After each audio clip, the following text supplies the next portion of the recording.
Et Lamine Yamal a Barcelone effectué un vs arrêt en moins Atlético d'une Madrid. minute, créant ainsi une occasion. Bon, on a parlé de Yamal, toi et moi, lors de la première manche. Aujourd'hui, on assiste à l'un des affrontements les plus intenses du football espagnol. Un duel historique, un choc de style, une opposition totale entre deux philosophies, le FC Barcelone et l'Atlético Madrid. D'un côté, la beauté du jeu, la possession, la créativité, le contrôle total du ballon. De l'autre, la discipline, la force mentale, la rigueur défensive et les contre-attaques assassines. Ce n'est pas seulement un match de football, c'est une guerre tactique où chaque seconde peut changer le destin du résultat. Présentation générale. Le FC Barcelone entre sur le terrain avec une idée claire, dominer le ballon, dominer le rythme, dominer l'espace. Leur jeu repose sur des passes rapides, des combinaisons courtes et une maîtrise technique exceptionnelle. Chaque joueur doit participer à la construction, chaque mouvement doit avoir un sens. Mais en face, l'Atlético Madrid arrive avec une autre mentalité. Une mentalité de combat, une mentalité de bloc compact, une équipe qui sait souffrir sans craquer. Sous la direction de Diego Simeone, l'Atlético est devenu une véritable forteresse. Ils n'ont pas besoin de dominer le ballon pour dominer le match. Ils attendent, ils observent, ils analysent et ils frappent au moment parfait.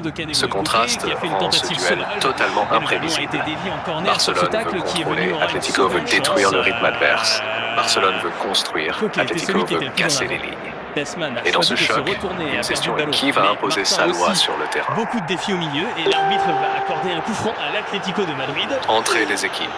Le stade est en ébullition. Les supporters chantent, les drapeaux flottent, la tension est palpable. Les joueurs entrent sur la pelouse avec une concentration extrême. On sent déjà que ce match ne sera pas un match ordinaire. Du côté du Barça, les regards sont fixes, concentrés sur le ballon, comme si tout dépendait de lui.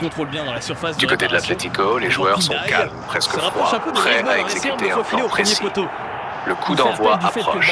Chaque respiration semble plus lourde. Chaque seconde devient plus longue. Puis, le coup de sifflet retentit. Le match commence. Sinon, un Tracado qui a connu à une autre occasion de but. Barcelone prend immédiatement le contrôle du ballon. Les premières passes sont propres, rapides, fluides. Le ballon circule de gauche à droite. On cherche les espaces, on teste la défense, on observe les réactions. Mais l'Atlético ne bouge pas inutilement. Le bloc est compact, organisé, parfaitement structuré. Chaque joueur sait exactement où se placer. Chaque ligne est alignée. Barça tente une première percée dans l'axe, mais la défense est solide, aucun espace. On revient en arrière, on reconstruit, on recommence. Atlético attend patiemment la moindre erreur. Et déjà, on comprend le scénario du match. Possession contre patience, créativité contre discipline. Intensité grandissante. Barcelone accélère le rythme, les passes deviennent plus rapides, les déplacements plus agressifs. Une combinaison magnifique sur le côté gauche. Centre dans la surface. Dégagement de la défense. Le danger est réel, mais l'Atlético répond immédiatement. Premier contre dangereux du match. Un ballon récupéré très haut, une projection rapide vers l'avant. Deux passes suffisent pour se retrouver aux abords de la surface. Tir. Arrêt du gardien. Quelle intensité! Le match vient de changer de rythme en quelques secondes. Barcelone comprend que chaque perte de balle peut être fatale. Atlético comprend que chaque récupération peut devenir une occasion. Quelle occasion pour Fédamine Lopez au second poteau. Yamal lui fait une passe tactique 20-25. Le jeu devient plus fermé. Barcelone monopolise toujours le ballon, mais les espaces se réduisent. Atlético serre les lignes, bloque les intervalles, coupe les transmissions. On assiste à une véritable bataille tactique au milieu de terrain. Chaque duel est important. Chaque interception est célébrée comme un but. Barça tente de casser le bloc avec des frappes lointaines, une tentative au-dessus, une autre, arrêtée. Atlético reste dangereux en contre, mais sans se précipiter. Tout est calculé. Temps fort du match, 25-35. Soudain, accélération du Barça. Une série de passes rapides, une ouverture dans le dos de la défense, tir dans la surface. Arrêt incroyable du gardien. Le stade explose, mais immédiatement, réponse de l'Atlético. Contre-attaque fulgurante, vitesse, puissance, coordination parfaite, centre dangereux, tête, juste à côté du poteau. Le match devient fou, les deux équipes se rendent coup pour coup, aucune ne recule. On sent que le premier but sera crucial. Une frappe bien au-dessus de lui qui s'envole dans les tribunes. Et cela. Dernière minute de la première mi-temps. Barcelone pousse encore. Le ballon tourne plus vite. Les espaces deviennent rares. Atlético commence à ressentir la pression mais reste solide. Une dernière action avant la pause. Centre, tête. Dégagement sur la ligne. Incroyable. Et l'arbitre siffle la mi-temps. Toujours 0-0 et l'intensité est énorme. Mi-temps, analyse du match. 50. Barcelone domine la possession mais manque d'efficacité dans les derniers mètres. Atlético, lui, est parfaitement en place défensivement. Le match est équilibré malgré la domination du ballon. Tout peut basculer en seconde période. Reprise du match, 50. Le jeu reprend avec la même intensité. Barcelone cherche à accélérer encore plus tôt. Atlético reste fidèle à sa stratégie, attendre l'erreur. Mais on sent que la fatigue commence à apparaître. Les espaces deviennent légèrement plus grands. Et cela peut changer totalement le match. Seconde mi-temps. Moment crucial. Barça insiste. Une action collective magnifique, passe en profondeur, tir, but, non, hors-jeu. Le stade est sous tension. Atlético répond immédiatement avec un contre dangereux. Le ballon traverse tout le terrain en quelques secondes. Tir puissant, poteau. Incroyable. Le match est totalement ouvert maintenant. Dénouement du match. La tension est à son maximum. Barcelone pousse avec toutes ses forces. Atlético défend avec une intensité extrême. Chaque duel est une finale. Chaque interception est une victoire. Et soudain, une dernière action peut tout changer. Il le prend. Yamal essaye de le faire descendre sur cette ligne, mais n'a plus de place. Fin de match, 80.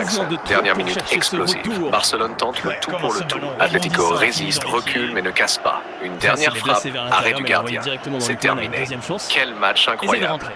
Outre au final, Barcelone et Atlético Madrid nous ont offert une bataille totale. Deux styles opposés, deux visions du football, mais un même objectif, la victoire. Ce match prouve encore une fois que le football reste imprévisible. Peu importe la possession, peu importe la stratégie, tout peut basculer en une seconde. Si tu veux plus de vidéos comme celle-ci, n'oublie pas de t'abonner, liker et partager. On se retrouve très vite pour un nouveau choc du football mondial. Si tu veux, je peux aussi te faire une version encore plus dramatique. L'espace de Johan Garcia et Gonzalez est sur le coup. Griezmann avec Lewandowski qui glisse derrière lui. Chantedin, Jurant tire en travers du but. Cet angle s'est rétréci et a rendu la vie difficile à l'Espagnol. Baya s'est lancé. Pied de Gonzalez. Et l'arrêt pour Jean Garcia. C'était l'énorme, le défenseur central. Et Johan Garcia ont préservé les occasions. Jurant a été récupéré par Johan Garcia qui a réalisé de gros arrêts encore et encore cette saison. Et ce pro n'a aucun rythme et ce dont ils ont besoin pour marquer. Posture agressive. Et maintenant un jeu pointu vers Sorlo qui tente le coup franc. L'arbitre a sifflé Lips qui obtient un coup franc. Et est-ce un autre carton rouge? Encore une fois, c'est un jaune qui va sortir. Mais d'abord, l'arbitre regarde et voit que le drapeau de hors-jeu est levé. Et l'arbitre a donné un carton rouge. Eric Garcia reçoit ses ordres de marche. Et une fois de plus, ça monte et ça descend. Voici Julian Alvarez qui essaye de battre Garcia sur son coup de pied intérieur et passe derrière pour Sorlux. Peut moins être mesuré ce coup à la perfection. Sola vers Réti et Canelo concède le corner.